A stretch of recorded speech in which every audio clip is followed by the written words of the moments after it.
স্থানটি হচ্ছে সৈয়দপুর সিরাজদি খান রাজানগর ইউনিয়নের মুন্সীগঞ্জ। এটি মধুমিতা নদী।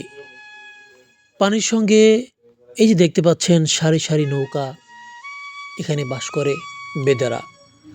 পানির সঙ্গে বেদেদের জীবন গভীরভাবে জড়িত, কারণ তাদের জীবন শৌচ, ক্লান্তি লগ্নের পারাপার এবং জীবিকা নির্বাহের জন্য পানির ওপর নির্ভরশীল। বেদেদের মধ্যে পানির গুরুত্ব কেবল তাদের দৈনন্দিন জীবনের একটি অংশ নয়, বরং তাদের সংস্কৃতি, ধর্ম ও ঐতিহ্যের সঙ্গে সম্পৃক্ত। প্রাচীন ও আধুনিক সমাজে বেদেদের জীবনধারা বোঝার জন্য পানির ভূমিকা অত্যন্ত গুরুত্বপূর্ণ।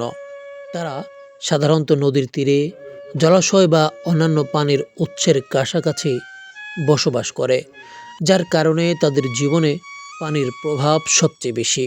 বেদেদের মধ্যে একাধিক ধর্মীয় ও সাংস্কৃতিক রীতির সঙ্গে জড়িত জলসংশ্লিষ্ট উৎস এবং প্রথা রয়েছে।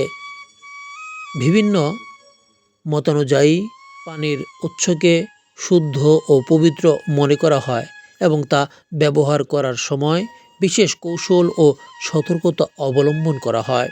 কিন্তু পানির অভাবও অনেক ক্ষেত্রেই বেদেদের জন্য সমস্যা হয়ে দাঁড়ায়। জলবায়ু পরিবর্তন, পরিবেশের অবক্ষয় এবং নগরায়নের কারণে বিভিন্ন স্থানে পানির সংকট বেড়ে যাচ্ছে, যা বেদেদের জীবনে বিরূপ প্রভাব ফেলছে।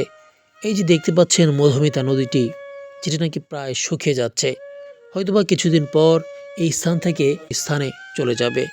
এই যে জায়গাটি দেখতে পাচ্ছেন, এই জায়গায় কিন্তু তারা অনেক বছর ধরে বসবাস করে আসছে এবং তারা সাধারণত আমার দেখা যায় তারা এখানে অনেকে কর্মজীবী, অনেকে অনেক ধরনের কাজ করছে, অনেকে বেঁধে রয়েছে, অনেকে সাপরে রয়েছে, অনেকে বাচ্চারা স্কুলে যাচ্ছে, মহিলারা দেখা যায় তারা সিঙ্গা, যেটা নাকি এখন বর্তমানে চলে না বললেই চলে, ঝাড়ফুঁক, যেটা নাকি বর্তমানে নেই, কিন্তু তারা এই যে ধলেশ্বরী নদী, সৈয়দপুর নদী, ইছামতি নদীতে মাছ ধরে।